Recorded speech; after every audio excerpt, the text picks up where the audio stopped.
Good morning everyone. Today we are starting with a new topic and that is departmental organization. I am telling you the meaning of departmental organization.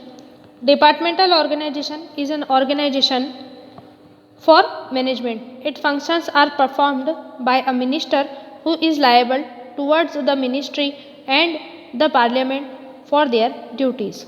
The administration of this department is naturally in the hands of senior government servant and financial control is under government fund. This is the most popular and traditional form of conducting the public enterprises that found in both developed and developing countries. Departmental organization is operated in the form of a department or ministry of government. The minister of this department is considered to be responsible for all their functions. देखिए departmental organisation के बारे में मैं आपको ये बताना चाहूँगी कि ये एक ऐसा ऑर्गेनाइजेशन होता है जो अलग से खोला जाता है और इसके जो सारे मैनेजमेंट वगैरह रहता है वो गवर्नमेंट के अंडर ही रहता है और जो मिनिस्टर रहता है वो उस डिपार्टमेंट के हर काम के लिए रिस्पॉन्सिबल होता है। ठीक है, ऑपरेशन मैनेजमेंट और कंट्रोल तीनों चीज़ें इसमें किसके हाथ में रहती है? गवर्नमेंट के हाथ में रहती है या मिनिस्ट्री के हाथ में रहती है और रिलेटेड मिनिस्ट्री और उस रिलेटेड मिनिस्ट्री से जुड़ा हुआ जो भी मंत्री रहता है वो उसके सभी फंक्शंस के लिए रिस्पॉन्सिबल माना जाता है। यहाँ तक कि फाइनेंशियल अरेंजमेंट भी जो होता है वो सारा गवर्नमेंट ट्रेजरी से ही किया जाता है। ठीक है, तो डिपार्टमेंटल ऑर्गेनाइजेशन एक ऐसा ऑर्गेनाइजेशन होगा जिसके सारे फंक्शंस या जिसके सारे काम जो है वो मिनिस्टर ही परफॉर्म करता है और उसकी जो ड्यूटीज़ वगैरह जो रहती है वो भी सारी मिनिस्टर ही देखता है और इसका जो एडमिनिस्ट्रेशन रहता है वो जिस भी व्यक्ति के हाथ में रहता है वो सीनियर गवर्नमेंट कंट्रोल माना जाता है और इसका जो फाइनेंशियल कंट्रोल है वो भी गवर्नमेंट की तरफ से ही किया जाता है। जो भी फाइनेंशियल अरेंजमेंट भी है, अगर आप जैसे पैसे वगैरह की भी ज़रूरत है तो सारी सरकार ही करके देगी। फर्स्ट पॉइंट है ऑपरेशन मैनेजमेंट एंड कंट्रोल। देखिए operation management and control are fully done by the related ministry and the minister of the highest officer of the enterprises.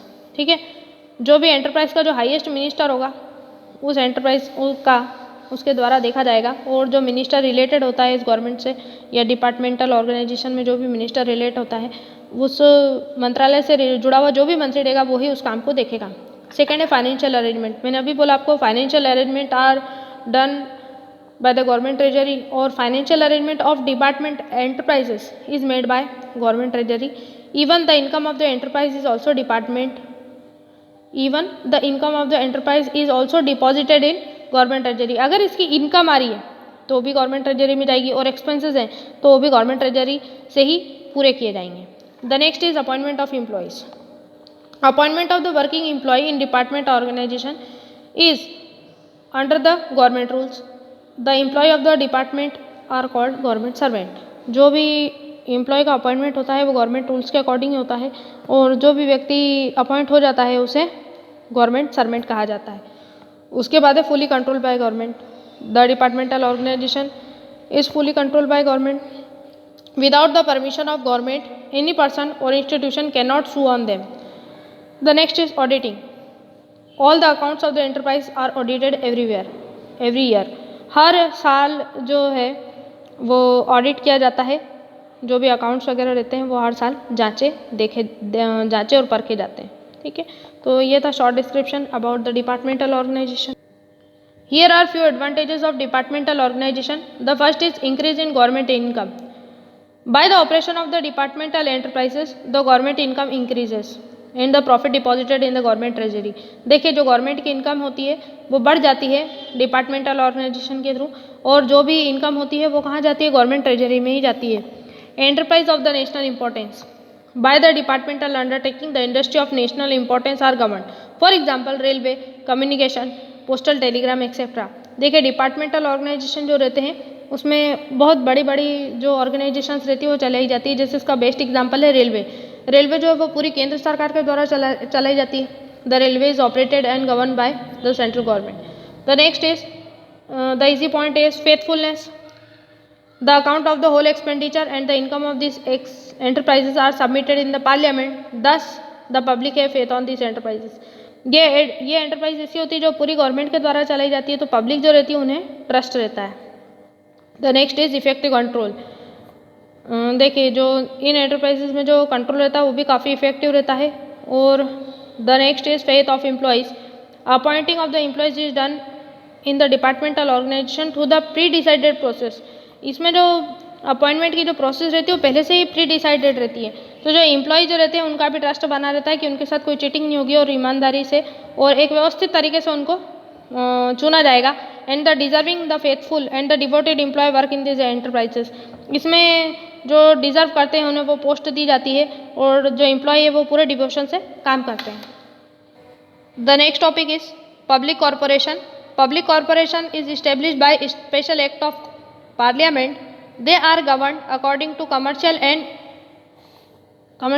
industrial principles और इंडस्ट्रीज प्रिंसिपल्स। देखिए public corporation ऐसा corporation होता है जो parliament के special act के द्वारा बनाया जाता है और उसमें जो भी प्रिंसिपल्स हैं वो सब किसके द्वारा चलाए जाते हैं, जो भी they are governed according to commercial and industrial principle. उसमें जो कमर्शियल और इंडस्ट्रियल प्रिंसिपल के द्वारा वो चलाया जाता है। ठीक है, तो ये कॉरपोरेशन जो होता है public corporation. These are also called self financed institution because their existence is separate from government. वो सेल्फ फाइनेंस्ड इंस्टीट्यूशन भी कहा जाता है उन्हें, क्योंकि उनका जो एग्जिस्टेंस है वो गवर्नमेंट से बिल्कुल ही अलग होता है। Their whole capital is invested by government but they have rights to borrow from public.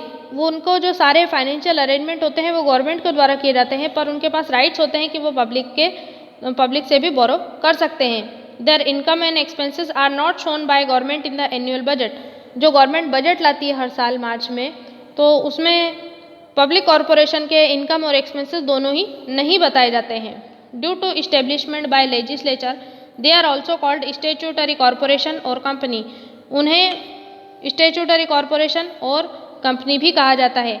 They are governed according to commercial and industrial principles like life corporation of India, reserve bank of India, oil and natural gas commission, unit trust of India are the some examples of main public corporation of India.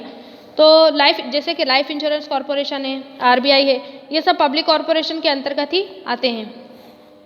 अगला topic है हमारा characteristics of public corporation. The first point is legal existence.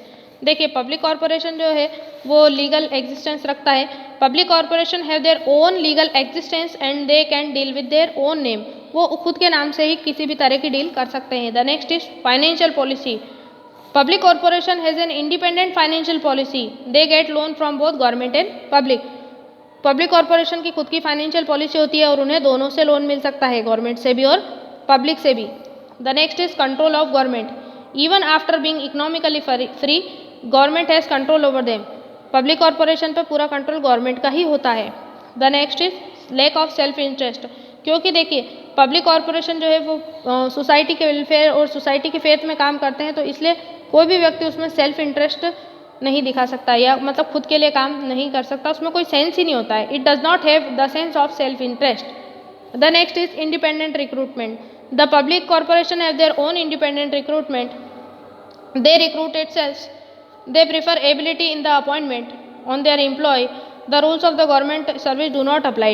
इसके जो employ रहते हैं उन पे government के रूल्स लागू नहीं होते और वो एबिलिटी के हिसाब से अपने गवर्नमेंट को एम्प्लॉय को अपॉइंट करते हैं। And the next topic is joint sector.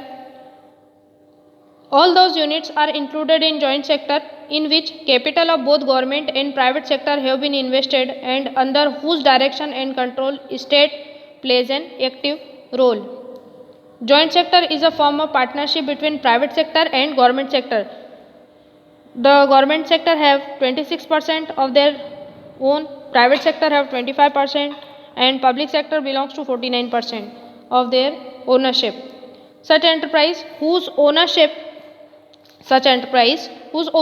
controlling and management is jointly done by government, private individuals and public is called joint enterprises. ऐसे एंटरप्राइजेस जिसका जो ओनरशिप और मैनेजमेंट है वो गवर्नमेंट, प्राइवेट और पब्लिक तीनों मिलकर करते हैं, उसे जॉइंट सेक्टर कहा जाता है। इसमें गवर्नमेंट की भागीदारी 26% की, प्राइवेट सेक्टर की भागीदारी 25% की और पब्लिक सेक्टर की जो भागीदारी है वो 49% की होती है। तो ऐसा जो सेक्टर है जिसमें तीनों मिलकर एक साथ काम करते हैं उसे जॉइंट सेक्टर कहा जाता है। In spite of being the 26% of the ownership it is joint sector is fully controlled by government. 26% की भागीदारी होने के बावजूद भी जॉइंट सेक्टर पे पूरा कंट्रोल गवर्नमेंट का ही होता है। So this is the short description about all the topics, and children, if you are having any doubts then you can ask me on my WhatsApp. Okay, thank you.